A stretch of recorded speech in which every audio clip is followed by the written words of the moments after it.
আসসালামু আলাইকুম। অষ্টম শ্রেণীর শিক্ষার্থী বন্ধুরা, তোমাদেরকে ইজি লার্নিংয়ের পক্ষ থেকে স্বাগত জানাই। আজকের ভিডিওতে তোমাদের নতুন ইংরেজি বইয়ের পৃষ্ঠা নাম্বার 72 এবং 73-এর যে ছকটি রয়েছে সেটার সমাধান করে দিচ্ছি, অর্থাৎ অ্যাক্টিভিটি 5.3.3 এর সমাধান করে দিচ্ছি আজকের এই ভিডিওতে। তো এখানে যে কাজটি করতে বলা হয়েছে সেটি একটু লক্ষ্য করো। দলে বা জোড়ায় নিচের বাক্যগুলো পড়ো। এইখানে যে বাক্যগুলো দেওয়া আছে এইগুলো দলে বা জোড়ায় পড়তে বলছে, সেগুলো সঠিকভাবে বা নিয়মতান্ত্রিকভাবে সাজানো নাই। এখানে বাক্যগুলো এলোমেলো আছে। বিভিন্ন সেন্টেন্সকে সংযুক্ত করার জন্য অর্থপূর্ণ প্যারাগ্রাফে পরিণত করতে যে কহেসিভ ডিভাইসগুলো ব্যবহৃত হয়েছে সেগুলো চিহ্নিত করো। কহেসিভ ডিভাইসগুলো চিহ্নিত করতে হবে। সেন্টেন্সে সাজানোর ক্ষেত্রে প্যারাগ্রাফের গঠনগুলো মেনে মেনে চলো। পরে পুরো শ্রেণীতে তা শেয়ার করো। তো তোমরা এইখানে যে বাক্যগুলো দেখতে পাচ্ছ এগুলো এলোমেলো আছে, এগুলো আমাদেরকে কি করতে হবে, এই গ্রিডে সাজাতে হবে। গ্রিডে একটা নমুনা দেওয়া আছে, এই নমুনা অনুসরণ করে আমরা বাকিগুলো গ্রিডে বসাবো। বসানোর পরে তারপরে এই ছকটি পূরণ করব। তারপরে শেষে এই বাক্যগুলোকে আমরা সাজিয়ে একটা প্যারাগ্রাফ আকারে উপস্থাপন করব। তো চলো শুরু করা যাক। ইন্ট্রোডাকশনের কাজটি করা আছে, তাই সেটা আর করতেছি না। আমরা মূল উত্তরে চলে এসেছি, বডি। তো এখানে লক্ষ্য করো, হোয়াট ইজ রিটেন। এটা হচ্ছে the supporting details to establish the topic sentence. Topic সেন্টেন্সটাকে এস্টাবলিশ বা প্রতিষ্ঠা করার জন্য সাপোর্টিং সেন্টেন্সগুলো বডিতে বসানো হয়েছে। দ্য প্যারাগ্রাফস, এখানে আমরা প্রথমত ফার্স্টলি দ্য বার্ড হ্যাজ শোন এই লাইনটি বসাবো, কারণ ফার্স্টলি এটা প্রথমে হবে। ফার্স্টলি দ্য বার্ড হ্যাজ শোন him the importance of patience through the long laborious process of building a nest. প্রথমত পাখিটি তাকে বাসা তৈরির দীর্ঘ ও শ্রমসাধ্য প্রক্রিয়ার মাধ্যমে ধৈর্যের গুরুত্ব দেখিয়েছে। তো এইখানে আমাদের কহেসিভ ডিভাইসটি হচ্ছে ফার্স্টলি। তারপরে হচ্ছে কহেসিভ ডিভাইসের উদ্দেশ্যটা হচ্ছে to make a sequence with topic sentence. Topic সেন্টেন্সের সাথে একটা সিকোয়েন্স তৈরি করা বা একটা ক্রম তৈরি করা। তারপরে আমরা 3 নম্বরে এই সেন্টেন্সটি বসাবো, সেকেন্ডলি দ্য বার্ড হ্যাজ, কারণ সেকেন্ডলি মানে দ্বিতীয়ত, অর্থাৎ প্রথমের পরে আমরা দ্বিতীয়ত এই কথাটি বলবো। তারপরে এই বাক্যটি বসাবো যে secondly the bird has taught him the value of hard work by tirelessly searching for food and looking after its young.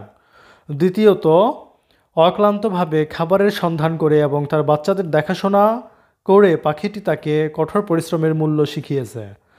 তো এখানে আমাদের কহেসিভ ডিভাইস হচ্ছে সেকেন্ডলি, আর উদ্দেশ্য একই রয়েছে, যে to make a sequence with topic sentence.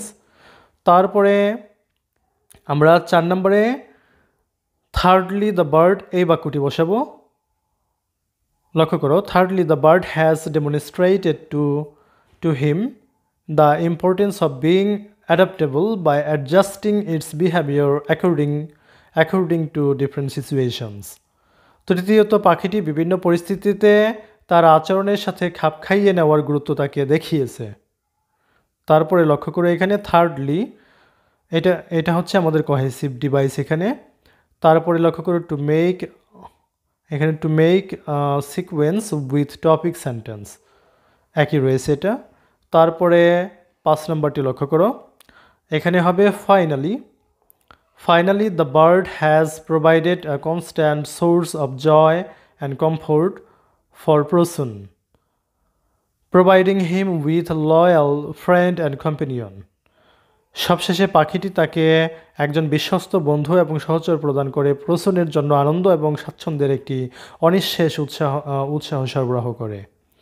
তো এখানে আমরা খুঁজে পেয়েছি ফাইনালি, এখানে কহেসিভ ডিভাইসটি আমরা পেয়েছি ফাইনালি। তারপরে উদ্দেশ্য একই রয়েছে, to make a sequence with topic sentence.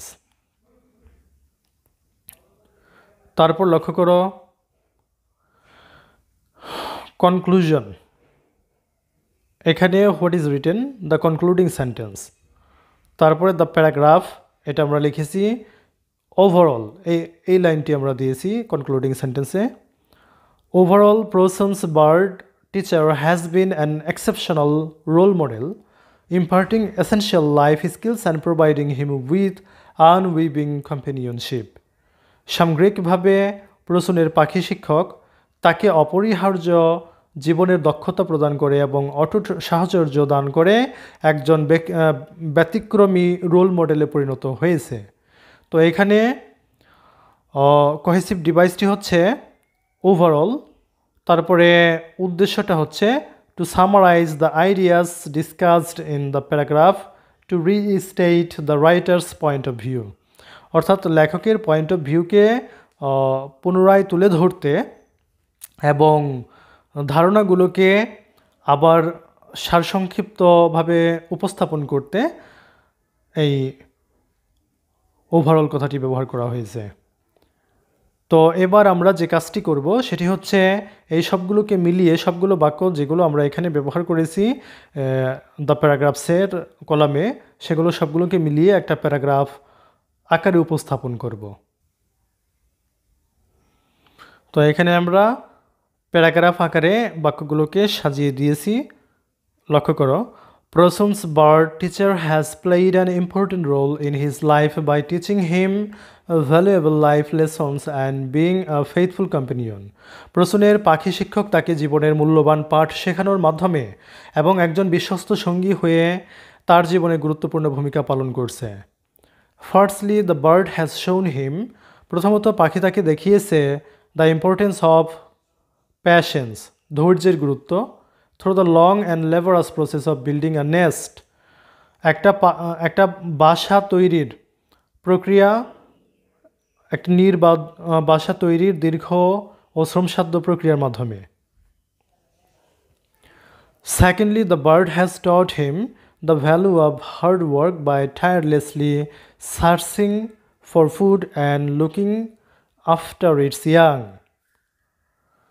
দ্বিতীয়ত, অক্লান্তভাবে খাবারের সন্ধান করে এবং তার বাচ্চাদের দেখাশোনা করে পাখিটি তাকে কঠোর পরিশ্রমের মূল্য শিখিয়েছে।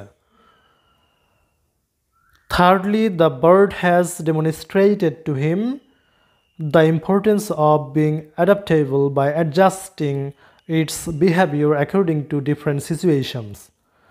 তৃতীয়ত, পাখিটি বিভিন্ন পরিস্থিতিতে তার আচরণের সাথে খাপ খাইয়ে নেওয়ার গুরুত্ব তাকে শিখিয়েছে। তারপরে লক্ষ্য করো,